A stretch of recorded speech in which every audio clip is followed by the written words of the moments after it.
귀한 찬양 감사합니다. 오늘 무더운 여름 날씨에 우리의 마음을 시원케 하는 영감의 찬양 불러주신 성가대 다시 한번 하나님께 영광의 박수 올려드리겠습니다. 감사합니다.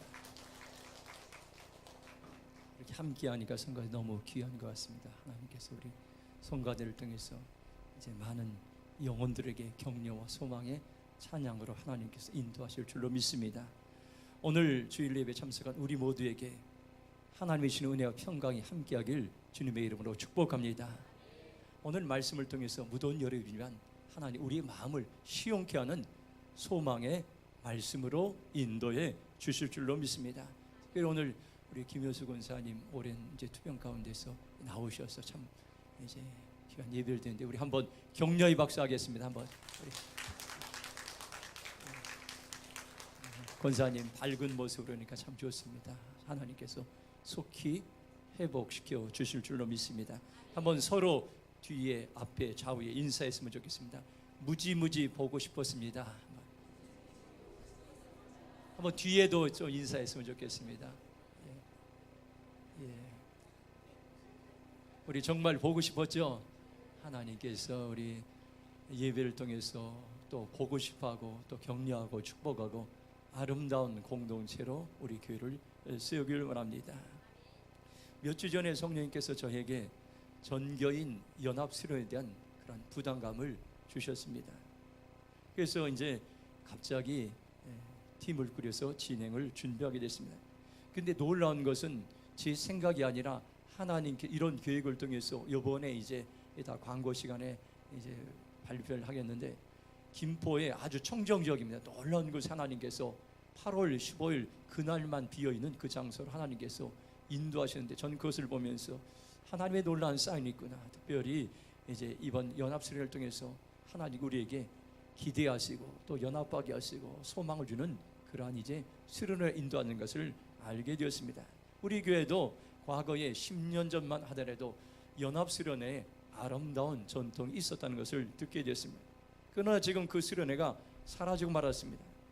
시대적인 흐름도 있지만은 우리가 서로 마음이 하나가 되지 못해서 연약함 때문에 우리가 계속 모이지 못했던 그런 것들도 있을 수 있습니다. 지금 오늘 우리에게 가장 필요한 것이 뭡니까요? 서로 연합하여 서로 교제하고 또 서로 격려하고 서로 축복하고 하나님께서 우리 주신 사명을 위해 헌신하는 자리가 참으로 중요합니다. 저는 수련회를 생각할 때 제가 고등학교 시절에 1980년 7월 달에 중고등부 수련회를 평생 잊지 못합니다. 그 해는 제가 7월 2일 날 교통사고로 병원에 입원해서 7주 이제 기부스를 하고 병원에 있었습니다. 그런데 7월 말에 중고등부 수련을 교회에서 가게 됐는데 저는 그 수련회 너무너무 가보고 싶었습니다. 근데 병원에 있다 보니까 갈 수가 없게 됐습니다. 저는 병원에 의사 선생님께 이야기했으나 병원에서는 허락하지 않았습니다. 그래서 저는 이제 몰래 그 병원을 빠져나와서 지금 진천에 있습니다. 충청북도 진천에 있는데 제가 물어 버스를 타고 제가 홀로 가게 됐습니다. 갔더니 목사님과 또 많은 우리 중고등학생들이 굉장히 화나며 또 이제 감동을 받고 서로 격려한 시간이 그때 제가 그 당시에 찬송가 438장 내 영혼이 은총 입어 이 찬양을 특성 부르면서 하나님께서 나를 정말로 살려주셨구나. 나를 하나님께서 이제 은혜를 주셨다는 것을 알게 되고 감격적인 찬양을 부르면서 그때 이후로 저에게 그 당시에 찬송가 438장 내 영혼이 은총 입어 이 찬양은 평생 잊지 못하는 찬송이 되었습니다. 제가 대림교회에서 부목사 있을 때 3년 동안 청년부 담당 부목사로 있었습니다. 그때 매해마다 여름에 복음이 가장 안 들어갔던 안동의 저전리에 청년들과 함께 단기 농촌 봉사를 가게 되었습니다. 무더운 여름이지만 그 당시 그곳에 가서 매년마다 이제 미용 봉사도 하고 또 영정 사진도 찍어주고 마을 잔치도 열어주고 그곳에 있는 교회에 여름 성경학교 열면서 그리고 그들과 함께하는 그 시간들이 평생 잊지 못할 그러한 시간들이 되었습니다. 이제 하나님께서 우리 대림평화교회를 통해서 하나가 되는 길은 먼저 모여서 이제 서로 교제하고 축복하는 길이라고 주님께서 말씀해 주고 있습니다.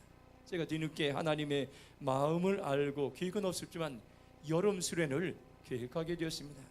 하루의 짧은 기간이지만 하나님 이 기간을 통해 놀랍게 역사하기로 합니다. 여러분들 그냥 우리가 갔다 오는 것이 아니라 팀을 이루어서 어떤 사람들은 이제 뭐 여선교에서 다 이렇게 하는 게 아니라 식사팀을 만들어서 가서 밥을 해먹고 고기도 구워먹고, 어떤 사람들은 또 이제 진행팀에 들어가서 함께 협력하며, 또 어떤 분들은 이제 이 동원팀 차량을 동원하고 함께해서 이런 동원팀, 또 지원팀, 이렇게 팀들 나눠서 모든 사람이 연합해서 이 하루를 섬길 때 하나님께서 놀라운 연합의 은혜를 이 8월 15일에 부어주기로 우리에게 작정하고 준비하고 있습니다. 여러분들 함께 참석해서 은혜를 나누고 또 이렇게 새롭게 이제 하나님께 나갈 수 있는 그런 기회가 되길 축복합니다. 지난주 한 주일 동안 여러분들 어떻게 자신을 격려하는 시간이 있습니까요? 지난주에 한번 나눴는데 거울을 보면서 저도 이렇게 하나님 앞에 나아갔던 시간이 있었습니다. 여러분들은 어떻게 했습니까요? 한번 다시 한번 우리 모습을 이제 점검해 보면서 한번 다시 한번 이제 따라서, 나는 하나님의 형상에 따라 지음을 받았습니다. 나는 하나님의 자녀입니다. 나는 하나님의 보이지 않는 영광입니다. 나는 그리스도의 대사입니다. 나는 하나님의 자녀입니다. 한번 옆에 분들 좀 인사했으면 좋겠어요. 당신은 존귀한 사람입니다. 당신은 하나님의 자녀입니다. 왜 우리가 이렇게 우리를 격려하고 축복합니까요? 한 가지 분명 목적은 우리를 대인평화계의 지도자로, 이제 평신도 일꾼으로 지도자로 하나님께 부르셔서 우리를 자존감을 높여주시고 격려하시고 우리를 마음껏 사용하시는데, 어떻게 생각합니까? 하나님의 대림동을 세우고 또 이 나라를 세우고 세계 지구촌을 세우기 위해서 우리를 격려하고 축복하기 위해서 우리를 부르셨다는 것을 여러분 기억하시고 날마다 자신을 격려하고 축복하는 삶으로 나가기를 축복합니다. 우리가 이렇게 나아갈 때에 해야 될 훈련인데 믿음의 훈련이 참 중요합니다. 믿음의 훈련의 가장 먼저는 하나님을 알아가는 훈련입니다. 하나님이 어떤 분인지, 나를 통해서 하나님 어떤 일을 계획하는지 하나님의 마음과 하나님의 성품을 알아가는 것입니다. 그 다음에는 나 자신을 알아가는 훈련을 해야 됩니다. 내가 누구인가, 내가 얼마나 존귀한가, 나를 향한 하나님의 계획이 어떤 것인가, 나 자신을 알아가는 훈련입니다. 마지막으로 세상을 알아가는 훈련을 합니다. 오늘날 세상은 참으로 여러 가지 많은 해결될 문제들이 있고 산적한 문제들이 있고 혼란스러울 때가 있습니다. 그러면 누가 이 세상을 변화시키고 누가 세상을 세울 수 있습니까요? 바로 하나님의 백성들이 세울 수 있습니다. 하나님을 알기 전에 자신을 알면 자신에 대해 절망할 수 있습니다. 하나님을 알기 전에 세상을 알면 세상에 이제 그 흐름에 빠져서 세상 사람들 쫓아가는 세속화의 삶을 살 수 있습니다.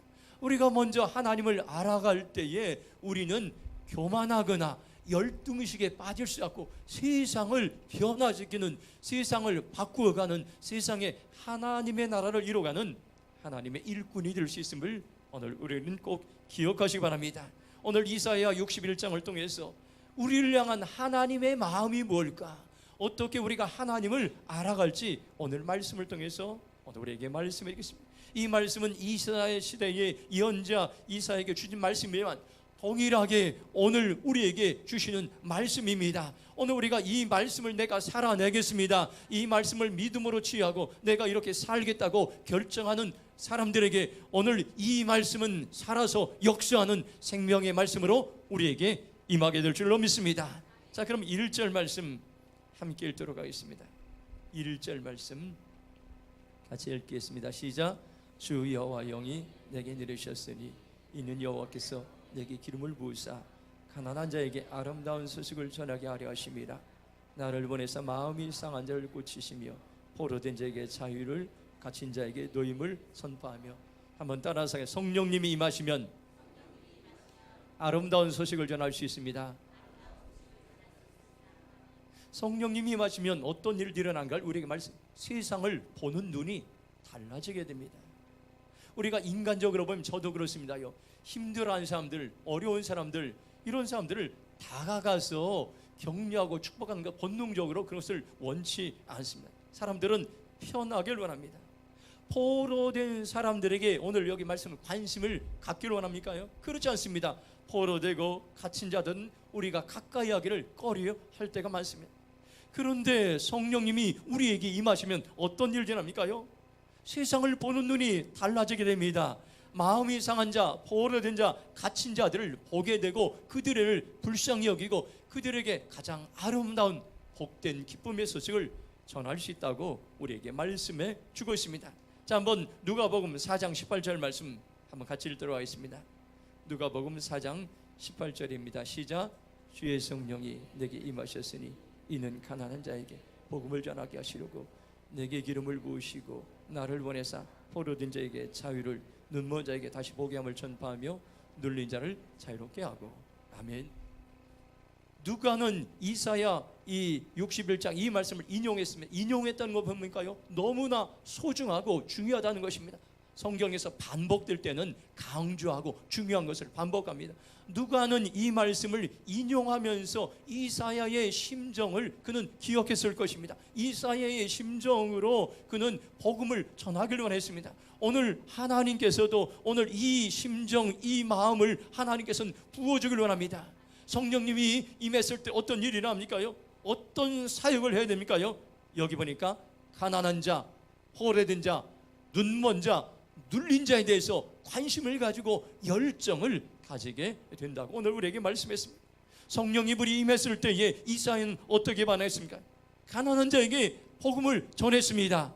포로된 자에게 자유를 주었습니다. 눈먼 자에게 다시 보게 했습니다. 눌린 자를 자유롭게 했습니다. 오늘 주님께서는 이 말씀에 우리가 반응하게 합니다. 누가 눌린 자입니까? 주님, 제가 눌린 자입니다. 저를 성령님 오셔서 자유케 하셔서 고백하시길 바랍니다. 누가 포로된 자입니까? 오늘 우리를 성령님께서 오셔서 자유케 하십니다. 누가 눈먼 자입니까? 오늘 성령님께 오셔서 우리의 눈먼 것을 보게 하실 것입니다.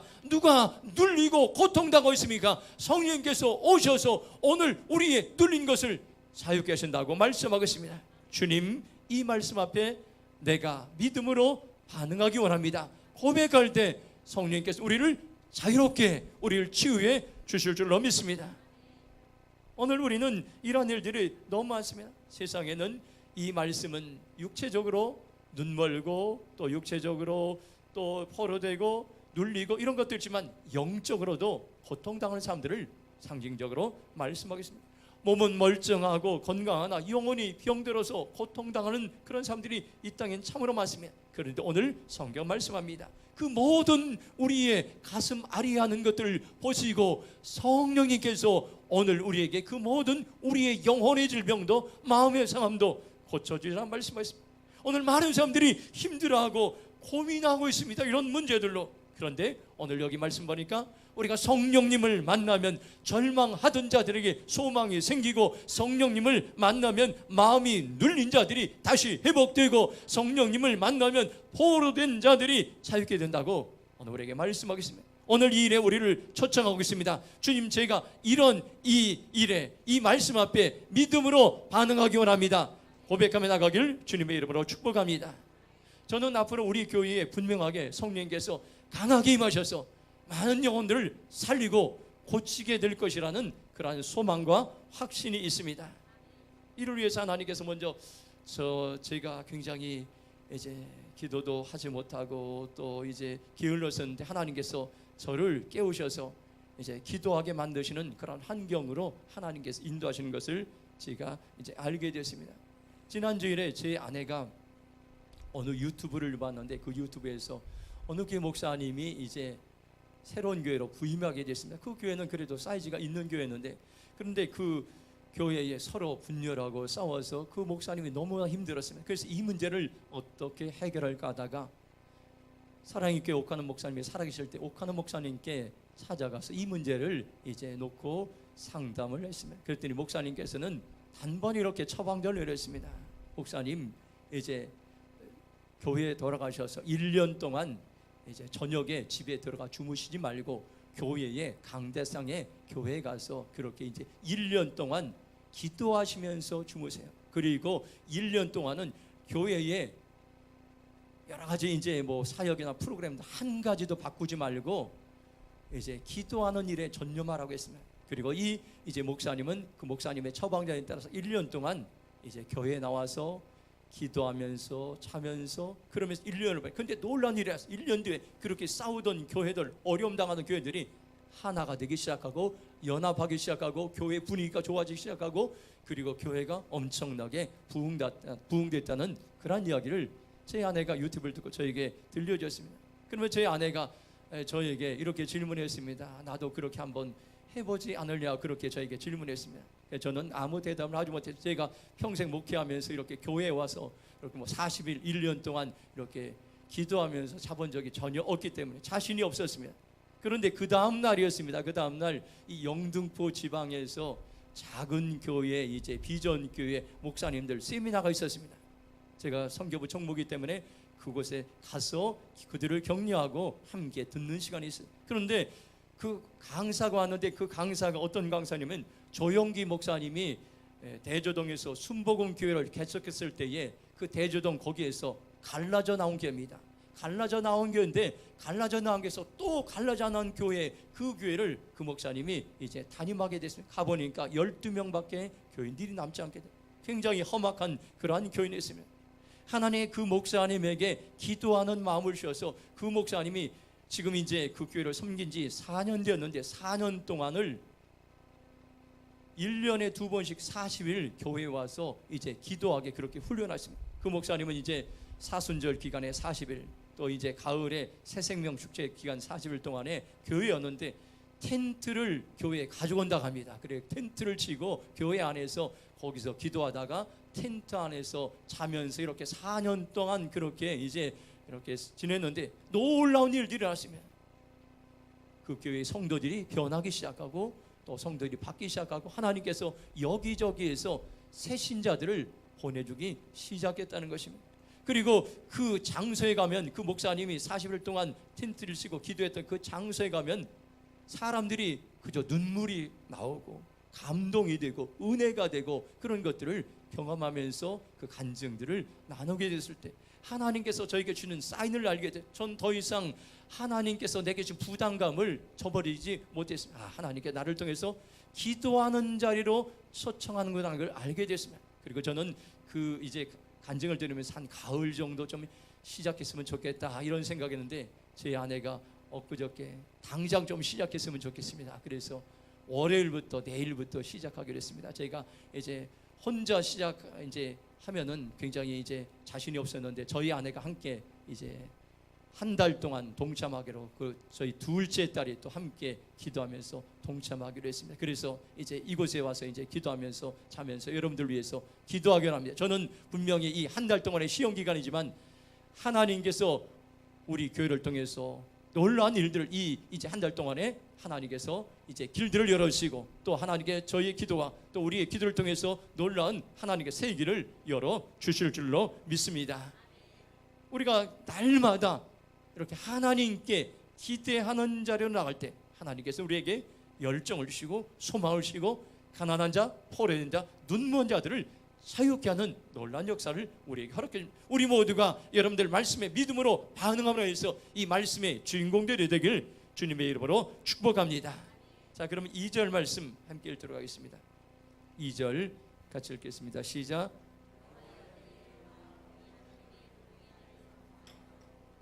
슬픈 자를 위로하되. 아멘. 한번 옆에 분들 좀 인사했으면 좋겠습니다. 성령님이 임하시면 하나님의 은혜가 임합니다. 그렇게 되길 주님의 이름으로 축복합니다. 하나님의 은혜를 우리는 사모할 때 하나님의 은혜란 무엇입니까요? 하나님을 향해 갈망하는 마음입니다. 하나님을 향해 갈급한 마음입니다. 나의 연약함을 인정하는 많은 사람들이 나의 연약함을 인정하고 그리고 인정하면 그 자리에서 주저앉거나 그 자리에서 낙심하거나 그 자리에서 포기할 때가 많습니다. 그런데 우리 믿는 크리스찬들은 뭡니까요? 나의 연약함을 인정하고 그 자리에서 하나님을 갈급하는 하나님을 향한 갈망하는 자리로 나아갈 때 우리에게 그것이 기회가 되고 소망이 되는 것입니다. 우리가 하나님의 은혜를 삼은 데는 한 번에 이루지 않습니다. 계속해서 훈련이 필요한 것입니다. 믿음의 훈련이 필요합니다. 훈련은 어떻습니까요? 세 가지가 있습니다. 한번 따라. 훈련은 시간이 필요합니다. 훈련은 반복이 필요합니다. 훈련은 실패를 통과해야 됩니다. 우리가 훈련할 때 어떤 훈련하든지 간에 시간이 걸립니다. 단기간에 이루어졌습니다. 그리고 훈련은 계속해서 반복하는 것입니다. 그리고 훈련할 때 실패를 반드시 경험해야 됩니다. 세계적인 빙상 선수 이상화의 발을 여러분들 본 적 있습니까요? 그는 세계 최고의 챔피언의 발이었습니다. 그러나 그의 발은 비참했던 것입니다. 정상적인 발이 아닙니다. 계속해서 반복된 훈련을 통해서 그의 발은 뭉그러졌던 것입니다. 훈련은 하루아침에 이루어지지 않는 것입니다. 내비게이터를 창시한 도른 토르츠맨은 이렇게 했습니다. 제자란 태어나는 것이 아니라 훈련으로 되어지는 것이라 말씀했습니다. 한번 따라, 제자란 태어나는 것이 아니라 훈련으로 되어지는 것입니다. 우리가 끊임없이 은혜를 사모하며 훈련의 자리로 나갈 때에 순간순간 주님께서 그 자리에 격려해 주시고 우리에게 힘을 주시고 치유하시고 회복시키시고 소망을 허락해 주실 줄로 믿습니다. 이 은혜의 자리로 나갈 때에 우리가 해결할 수 없는 것들을 해결할 수 있는 돌파의 능력을 하나님께서 허락해 주시는 것입니다. 자, 한번 히브리서 4장 15절 16절 말씀 함께 읽도록 하겠습니다. 같이 믿음으로 선포하겠습니다. 시작. 우리에게 있는 대제사장은 우리의 연약함을 동정하지 못하실 이가 아니요 모든 일에 우리가 똑같이 시험을 받아 이르되 죄는 없으시니라. 그러므로 우리는 긍휼하심을 받고 때를 따라 돕는 은혜를 얻게 하여 은혜의 보좌 앞에 담대히 나아가라. 아멘. 여기 보니까 예수님은 우리의 연약함을 동정하신 분이다 이렇게 말씀해요. 동정한다는 말은 동일한 아픔을 겪어본 사람이 다른 사람을 불쌍히 여길 때 사용되는 그런 말입니다. 빚을 져본 사람이 빚진 사람의 심정을 알 수가 있습니다. 그때 빚진 사람의 잘못을 따지지 않고 무조건 격려하고 축복할 수가 있습니다. 예수님은 이 땅에 오셔서 우리가 당하는 모든 것을 경험할, 내가 지금 이 당하는 것들, 나만이 고통당한 것 같은 이 절망감, 이제 꽉 막혀있는 그 모든 것들 주님은 경험하셨고 주님은 지금 이 순간에도 우리를 동정하신다고 말씀하십니다. 우리가 어떻게 동정한 소리를 들으시면 우리의 귀를 열어 주님의 소리를 듣기 원합니다. 우리의 눈을 열어 우리를 불쌍히 여기는 주님의 그 시선을 보기 원합니다. 우리의 닫혀진 마음을 열어서 우리를 향한 불쌍히 여기고 동정하는 하나님의 마음을 알게 되고 보게 될 때 우리는 동정하시는 예수님을 우리는 이제 따라갈 수가 있습니다. 예수님은 지금 이렇게 말씀하십니다. 내가 너를 이해한다. 내가 너와 함께 울어준다. 내가 너와 함께 아파준다. 내가 너를 도와주마. 주님 말씀하고 있습니다. 이런 예수님을 신뢰할 때에 오늘 이 아침에도 치유의 역사가 일어날 줄로 믿습니다. 히브리서 4장 16절 보면 뭐라고 해요? 은혜의 보좌 앞으로 담대히 나아가라고 있습니다. 담대히 나가는 데는 얼마나 많은 방해거리가 있습니까요? 담대히 나가는 데는 환경적인 사건들, 또 분주함들, 또 우리의 마음의 낙심들, 그런데 이 모든 것을 내려놓고 은혜를 받는 자리로, 우리를 치유하는 자리로, 우리에게 도움을 자리로 담대히 나아가라고 성경 우리에게 말씀해 주고 있습니다. 여러분들 세상에 다른 데 우위를 찾지 마시고 다른 데서 문제를 해결하고 하지 마시기 바랍니다. 그것은 헛된 것입니다. 그것은 소망이 없는 것입니다. 오직 우리에게 위를 누치고 소망을 주신 은혜의 보좌 앞으로 담대히 나갈 수 있는 저와 여러분의 삶이 되길 주님의 이름으로 축복합니다. 자, 한번 출애굽기 33장 18절 19절 말씀 한번 같이 읽겠습니다. 출애굽기 33장 18절 19절입니다. 시작. 모세가 이르되 오늘건대 주의 영광을 내게 보이소서. 여호와께서 이르시되 내가 내 모든 선한 것을 네 앞으로 지나가게 하고 여호와 이름을 네 앞에 선포하리라. 나는 은혜 베풀 자에게 은혜를 베풀고 긍휼을 여길 자에게 긍휼을 베푸느니라. 아멘. 하나님께서는 모세에게 하나님 자신이 어떤 분인가를 여기 말씀하고 있습니다. 여기 은혜를 베풀 자를 찾아서 은혜를 베풀고 긍휼히 여길 자를 찾아서 긍휼히 여긴다. 오늘도 하나님께서는 이 시간에 우리를 찾고 있습니다. 누가 긍휼을 이제 누구에게 은혜를 베풀까 주님께서 찾고 있습니다. 주님, 제가 은혜를 이제 사모합니다. 주님, 제게 긍휼이 필요합니다. 그렇게 믿음으로 고백하며 나가기를 축복합니다. 은혜의 자리로 나갈 때 인생의 시간을 낭비하지 않을 수 있습니다. 많은 사람들이 내 뜻대로, 내 방법대로, 내 계획대로 여러분들 우리의 자녀들 보시기 바랍니다. 믿음의 눈으로 보면 여러분들 이 자녀들 모습들이 믿음을 떠나서 하는 것들 다 실패하는 겁니다. 여러분들 다 뻔히 보면 이제 망하고 안 되는 길입니다. 여러분들 믿음의 눈으로 보면, 그런데 여러분들 그 우리의 자녀들이 그걸 보지 못하고 있으면 어쩌면 10년 20년 방황하고 실패하고 좌절하고 망하고 그러다가 주님을 만나고 돌아올 그런 사람들도 참 많이 있습니다. 여러분들 우리가 하나님의 은혜로 하나님의 뜻대로 살지 않는 시간들은 낭비하는 시간들인 것입니다. 오늘 우리는 어떻게 이 낭비의 시간을 줄일 수가 있습니까요? 내 뜻대로 살면 삶이 황폐해진다는 것을 오늘 우리는 분명히 알 것입니다. 그러나 하나님의 은혜로 살면, 하나님의 뜻대로 살고자 하면 인생의 실패의 시간들을 줄이고 허비하는 시간들이 줄어들 것임을 오늘 우리에게 말씀해 주겠습니다. 오늘 하나님은 갈급한 만큼 역사하십니다. 은혜 베풀 자에게 은혜를 베풀고 긍휼히 여길 자에게 긍휼을 베푼다고 오늘 우리에게 분명히 말씀하고 있습니다. 오늘 이 시간 고백하길 바랍니다. 주님, 제가 지금 은혜가 필요합니다. 주님, 제가 긍휼이 필요합니다. 한번 따라, 주님, 제가 지금 은혜가 필요합니다. 주님, 제가 지금 긍휼이 필요합니다. 은혜와 긍휼을 삼아하며 주님 앞에 나가길 주님의 이름으로 축복합니다.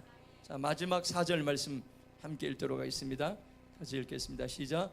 그들은 오래 황폐했던 것을 다시 쌓을 것이며 이부터 무너진 것을 다시 일으킬 것이며 황폐한 성은 곧 대대로 무너져 있던 것들을 중수할 것이며. 아멘.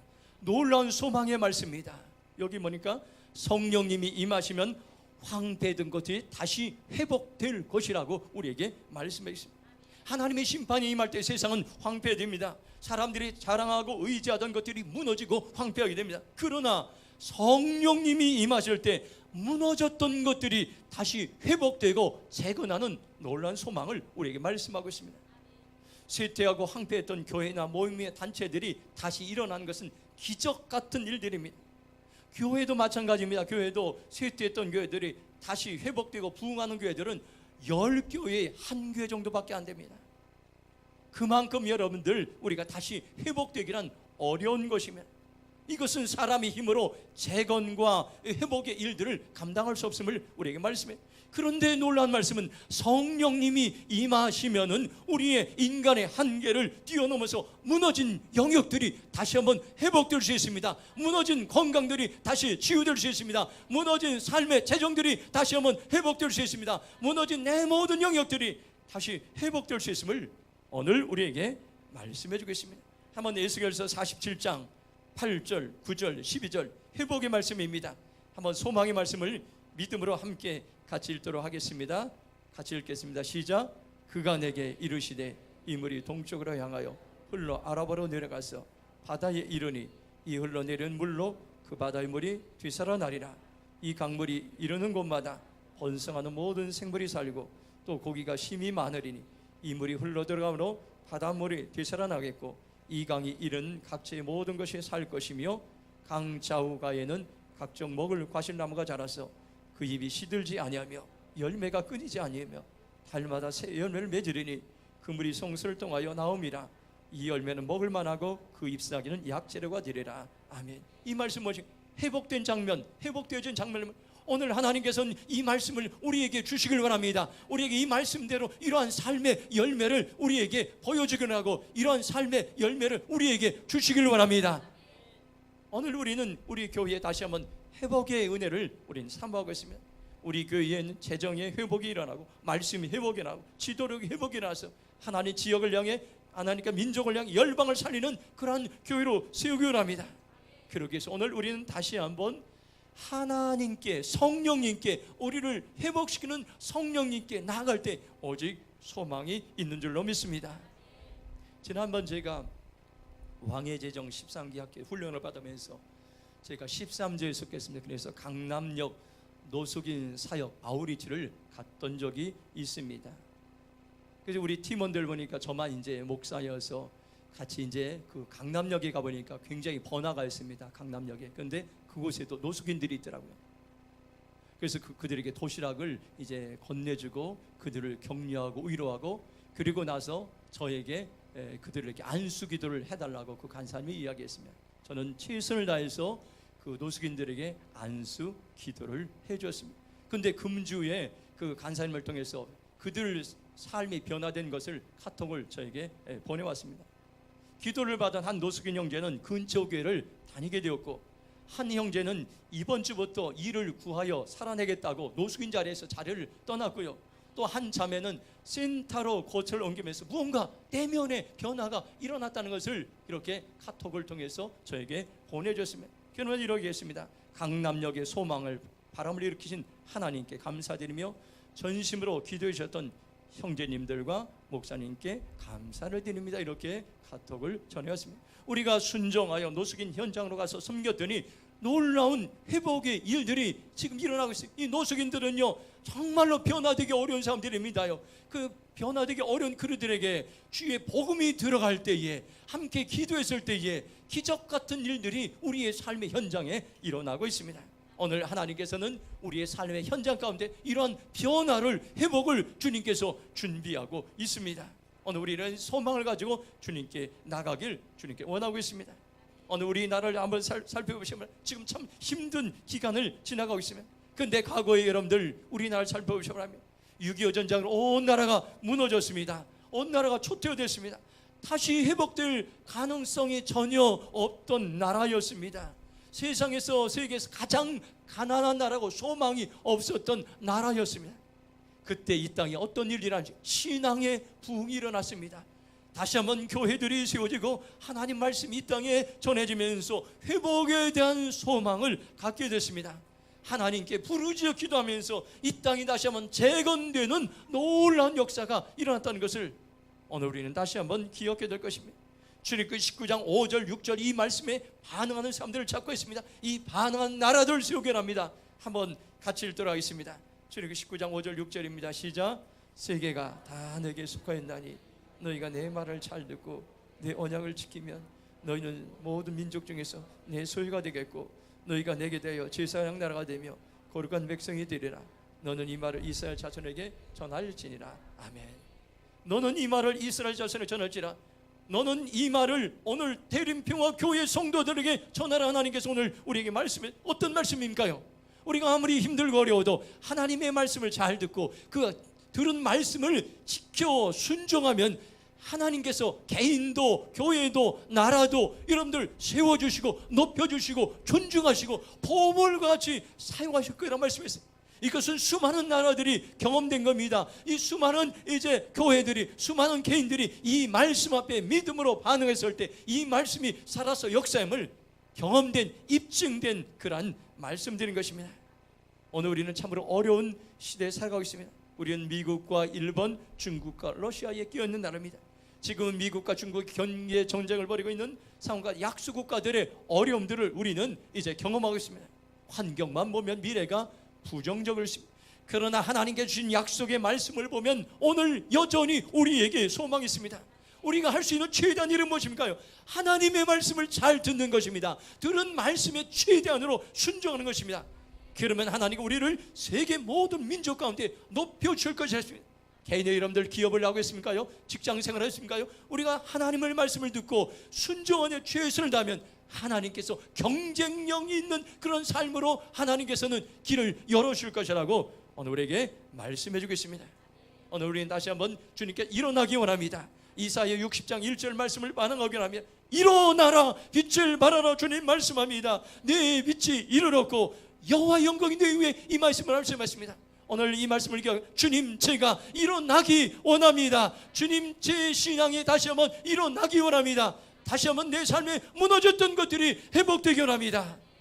이것은 힘으로도 능으로도 오직 성령님의 도우심으로 이 일들이 가능하다고 주님께서 말씀하고 있습니다. 오늘 우리는 성경을 보면서 두 가지를 기억해야 될 것입니다. 한 가지는 책망하시는 하나님을 바라봐야 될 것입니다. 하나님을 떠나서 황폐하고 무너진 자신의 신앙을 보면서 책망하시는 하나님의 모습을 오늘 우리는 바라보기 원합니다. 그리고 또 한 가지 뭡니까요? 책망에 그치는 것이 아니라 하나님께서 나를 살리시고 회복시키길 원하는 하나님의 마음을 알고 하나님의 시각으로 하나님을 전심으로 바라보는 삶이 참으로 중요합니다. 균형 잡힌 믿음의 눈을 통해서 우리는 계속해서 회복되고 성장할 줄로 믿습니다. 오늘 하나님께서는 이 말씀을 통해서 무너진 영역들을 하나님께 회복하고 재건하시기로 결정하셨습니다. 성령님은 충성된 삶을 찾고 있습니다. 주님께서는 오늘 우리를 보고 계십니다. 가정도 가보십니다. 직장도 가보십니다. 시장도 가보십니다. 방송도 가보십니다. 국회도 가보십니다. 학교도 가보십니다. 누가 세상에 무너진 영역들을 세울까? 주님께서는 찾고 있습니다. 주님, 제가 있는 삶의 영역에서 충성된 일꾼이 되겠습니다. 저를 사용하여 주시옵소서. 고백하며 나길 주님의 이름으로 축복합니다.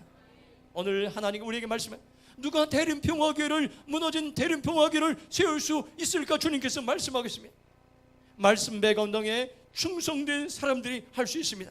노숙인사에게 충성된 사람들이 할 수 있습니다. 충성된 임원들이 할 수 있습니다. 충성된 여선교회들이 할 수 있습니다. 충성된 교회학교가 할 수 있습니다. 충성된 성가들이 할 수 있음을 오늘 우리에게 말씀해 주겠습니다. 오늘 주님께서 우리에게 분명하게 말씀하십니다. 성령님이 우리에게 임하시면 어떤 일들이 일어났는가를 이 사연을 통해서 간증하고 있고, 이 사연을 통해서 우리에게 그 자리로 초청하고 있습니다. 이 일은 계속 진행되고 있습니다. 오늘 이 말씀 따라서 성령님, 제게 은혜가 필요합니다. 성령님, 제가 긍휼이 필요합니다. 내가 은혜의 도구가 되겠습니다. 내가 무너진 영역들을 세우는 축복의 통로로 사용되기 원합니다. 성령님, 나를 사용하시옵소서. 고백하며 나가길 주님의 이름으로 축원합니다.